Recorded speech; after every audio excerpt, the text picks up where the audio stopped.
tuh gini, ada 4 bocil namanya Jude, Noi, Sai, dan Ting. Si Jude ngajak mereka main ke rumah angker yang ada di dalam hutan. Noi udah ketakutan pengen pulang. Ya daripada dibilang banci, akhirnya dia tetap ngikut. Pas udah nyampe di sana, sok keras sekali bocil-bocil ini. Mau main Ali Brondo dekat rumah angker. Setelah Hom Pimpa, si Ting lah yang jaga. Sai dan Noi berondok pula di rumah angker. Supaya si Noi gak ketakutan, Sai ngasih kalung jimatnya sama dia. Abis itu pisahlah mereka. Si Sai nyari tempat berondok dalam kamar. Karena ditengoknya ada peti, dia punya niat mau berondok di sana. Pas mau masuk dalam peti itu ya kan, tiba-tiba aja hantu kuyang udah ada di belakang dia. Bup! Gak tahu lagi apa yang terjadi sama mereka. Beberapa tahun kemudian, diperlihatkan seorang gadis cantik baru aja bangun tidur. Dia adalah Sai. Kini itunya sudah tumbuh besar. Waktu dia lagi mau ngerapiin tempat tidurnya, ketengok dia ada bercak darah di kasur. Dipikirnya itu adalah darah mens. Dia tampak senang karena sudah ngalamin yang namanya masa pubertas. Di pagi itu, dia bersolek, siap-siap untuk pergi ke rumah sakit. Ini Jude, bocil yang dulu sok keras ngajakin main Ali Brondo di hutan. Si Jude suka sama si Sai, makanya dia selalu ngawanin Sai kemana aja. Akhirnya sampailah mereka di rumah sakit. Sekilas info, rumah sakit ini dibangun untuk nampung dan ngobatin korban-korban perang. Karena waktu itu lagi masa perang dunia kedua. Sai selalu pergi ke rumah sakit untuk membantu tenaga medis di sana. Di pagi itu, datang ibu-ibu bawa anaknya yang kakinya lagi terluka. Karena dokter lagi nggak ada, jadi si Sai lah yang bantu ngobatin. Habis itu, si ibu ini cerita kalau semalam ada penampakan kuyang di desa mereka. Dan dia nyuruh si Sai dan Jude untuk hati-hati. Setelah selesai ngobatin anak tadi, Sai ngasih tahu ke Jude kalau dia merindukan teman lama mereka dulu, yaitu Noi. Malam hari pun tiba. Di rumah Sai, mereka baru aja selesai makan malam. Karena ada gosip tentang kuyang di desa, bapaknya kemudian pergi untuk patroli bersama warga. Abis itu nenek Sai masuk duluan ke dalam rumah. Kemudian temannya dulu, si Ting, datang mampir jumpain si Sai. Ternyata si Ting udah kawin dan punya seorang anak bayi. Di malam itu Ting menggoda Sai mengenai hubungannya bersama Jude. Selesai mengobrol dengan Ting, Sai kemudian pergi tidur. Gak lupa dia juga ngunci jendelanya, seperti yang dinasehatin bapaknya tadi. Di malam itu, Sai mimpi tentang kengerian rumah angker yang ada di dalam hutan. Di keesokan paginya, keadaan kamar Sai udah berantakan aja. Kain kelambu dan jendelanya udah terbuka. Dan dia juga terkejut karena ada banyak bekas darah di kasurnya. Gak hanya itu, dia juga terheran melihat ada bekas memar kayak bekas cupang di atas dadanya. Apa ini, pikirnya ya kan? Di sore hari, saat di rumah sakit, dia masih tampak kebingungan dengan kejadian tadi pagi. Mendadak Sai minta tolong sama Jude untuk ngawani dia ke rumah angker yang ada di dalam hutan. Saat di tengah perjalanan, tiba-tiba mereka nengok ada orang yang bawa obor di hutan itu. Mereka kemudian bergegas berondo agar nggak ketahuan. Sai ngeliat kalau orang tersebut memakai kalung kepunyaannya dulu. Dan dia yakin kalau itu adalah Noi. Saya kemudian langsung pergi nyamperin orang itu. Dan ternyata emang betul, dia adalah Noi, teman kecilnya dulu. Habis itu, rupanya si Noi nggak datang sendirian. Dia datang sama pasukan pemburu kuyang. Bos pasukan tersebut namanya Ted. Dia ngasih tahu sama warga kalau tujuan pasukan dia datang ke kampung mereka untuk berburu kuyang. Si Ted juga cerita kalau air liur kuyang itu sangat berbahaya. Kalau cewek yang kena, dia jadi kuyang. Kalau laki-laki yang kena ludahnya, dia bisa mati. Bapaknya si Sai nggak percaya sama omongan Ted dan nanya, dari mana kau dapat info kalau ada kuyang di desa ini? Noi akhirnya nginap di rumah sakit. Tujuan dia balik ke desa karena bapak mamanya udah mati akibat perang di Bangkok. Sai, Jed, dan Ting sangat senang dengan kedatangan kembali si Noi. Habis itu bapaknya Sai datang. Dia nyuruh Jed untuk ngantar si Sai pulang ke rumah. Di dalam, bapaknya Sai nanya sama si Noi, kenapa dia datang pulang membawa bandit-bandit itu? Rupanya si Sai terpaksa ngasih tahu kalau ada kuyang di desa mereka, agar dia bisa selamat dalam perjalanan pulang ke desa. Waktu si Jed mau ngantar Sai pulang ke rumah, Sai ngerasa sakit sama dadanya. Dia minta sama Jed untuk pulang sendirian aja. Tapi Jed bersikeras, tetap ingin ngantar dia pulang karena udah larut malam. Dengan wajah marah, Sai kemudian bergegas pergi pulang sendiri. Dan akhirnya para pemburu mendirikan kemah di desa itu untuk berburu kuyang sampai dapat. Pagi hari pun tiba. Saya terbangun dari tidurnya dengan keadaan terkejut. Dan tiba-tiba aja saya muntah darah. Dan dia panik, nengok kasurnya kembali berlumuran darah sangat banyak.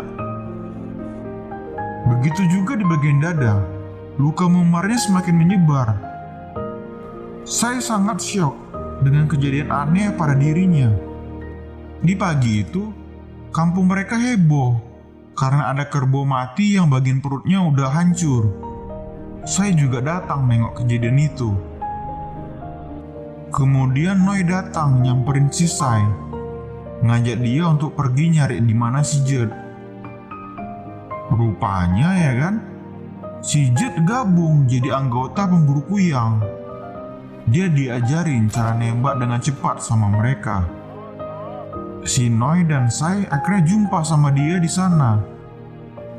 Noi membujuknya agar keluar dari pasukan pemburu kuyang karena khawatir dengan dirinya. Tapi Jed bersikeras tetap ingin bergabung demi melindungi desa mereka.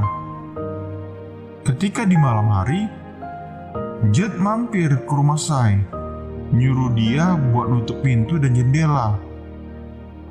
Karena di malam itu, Jed sama pasukan Ted akan pergi patroli berburu kuyang. Warga juga ikut patroli berkeliling desa. Tiba-tiba aja, si Sai ngerasain sakit lagi sama dadanya. Urat-urat darah dalam lehernya berkeluaran. Dengan berteriak kesakitan, Sai berubah jadi kuyang. Ternyata selama ini kuyang yang meneror desa mereka adalah Sai sendiri. Kuyang itu pergi ke rumah Tit dan menculik bayinya. Tit panik ketika tahu anaknya udah hilang. Suaminya kemudian lari minta bantuan sama pasukan pemburu. Warga desa jadi panik dan berkumpul di rumah Tit. Setelah itu, Ted datang dan nembakin kuyang yang masih berkeliaran terbang di sana. Walaupun tembakannya nggak kena, tapi akhirnya bayi si Tit dapat diselamatkan. Noi yang saat itu lagi di sawah, tertengok dia cahaya merah yang melintasinya. Dia langsung bergegas ngejar cahaya itu. Dan ditengoknya cahaya itu masuk ke dalam kamar Sai. Pas Noi manjat ke kamar Sai, terkejutlah dia. mengetahui ternyata selama ini si Sai lah hantu kuyang itu. Setelah kepala dan badan Sai kembali lengket, sadar dia, dan ditengoknya muka si Noi yang lagi syok di depan jendela kamarnya. Sai pun nangis karena tahu kalau dia sebenarnya adalah hantu kuyang, dan Noi, orang yang dia sukai selama ini, tahu kejadian itu. Noi pun tampak sangat sedih karena orang yang dia cintai adalah hantu kuyang yang mengerikan. Keesokan pagi, Sai kembali sedih karena tahu Noi telah pergi ninggalin rumah sakit. Jud yang nengok Sai lagi nangis karena kepergian Noi, dia pun pergi membiarkannya sendiri. Rupanya si Noi tadi malam nginap di kuil desa, dan seorang biksu datang ngebangunin dia. Biksu ini ngasih tahu tentang sejarah kuyang. Kalau hantu cewek disebut kuyang, kalau hantu laki disebut kerahang. Si biksu juga ngasih nasihat sama dia. Percaya apa yang kau lihat, tapi lakukan apa kata hatimu. Mendengar quotes itu, membuat dirinya gak jadi pergi meninggalkan Sai. Saat di malam hari, waktu Sai mau berubah lagi jadi kuyang, ternyata Noi datang ke rumahnya dengan bawa beberapa ekor ayam mati untuk makan malamnya. Noi gak mau Sai berkeliaran, karena itu membahayakan nyawanya. Di keesokan pagi, Noi kembali ke rumah sakit. Dia nyari tahu obat untuk nyembuhin penyakit kuyang. Sai sangat senang dan terharu karena Noi gak pergi meninggalkannya. Setiap malam, Noi datang ke rumah Sai untuk ngasih makan malam wujud kuyangnya. Hingga sampai si Noi pun terbiasa dengan hal itu. Si Jud tampak cemburu karena hubungan Noi dan Sai yang semakin hari semakin dekat ditengoknya. Para pemburu sadar kalau udah sebulan ini gak ada penampakan dari hantu kuyang. Si biksu yang kemarin ngasih tahu sama Noi kalau ada tanaman herbal yang bisa menghentikan sementara perubahan hantu kuyang. Setiap hari Noi pun nyari keberadaan bunga herbal itu. Suatu hari di rumah sakit, ada anak kecil perempuan yang lagi sakit demam. Noi dan Sai pun mengobatinya. Saat saya lagi ngebasuh anak itu, mendadak Jud datang dan membawakannya jus buah. Sai pun meminumnya. Kemudian saya pergi bicara dengan Jud. Jud ngasih tahu kalau malam nanti ada perburuan besar. Jadi dia nyuruh Sai untuk mengamankan pintu dan jendela rumahnya. Saat mereka lagi ngobrol, anak kecil perempuan tadi lagi kehausan. Karena ada jus buah di sampingnya, ia diminumnya lah dari gelas itu. Waktu di malam hari, anak perempuan yang sakit tadi tiba-tiba aja berubah jadi kuyang. Menjeritlah bapak mamanya. Warga pun jadi ngumpul karena kejadian itu. Sampai-sampai si Ted dan pasukan pemburu datang ke sana. Karena si Ted kesusahan narik kuyang itu keluar dari bawah meja, dia langsung nyuruh anak buahnya buat lepas tembakan. Tuf, tuf, tuf, tuf. Hantu kuyang itu pun mati seketika. Menangis keraslah bapak mamanya. Di keesokan pagi, mayat anak perempuan itu langsung dibakar sama mereka. Si Ted nanya sama mama anak itu, kemana dia pergi sebelumnya. Karena tahu dia dari rumah sakit, Ted kemudian curiga kalau saya juga adalah hantu kuyang. Saya akhirnya tahu kalau anak itu jadi kuyang karena minum dari gelas bekas mulutnya. Dengan menangis, saya kemudian memohon agar Noi mau pergi bersamanya ke hutan.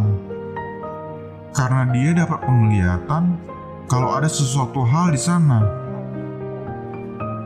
Saat di malam hari, Noe dan saya sembunyi-sembunyi pergi menuju ke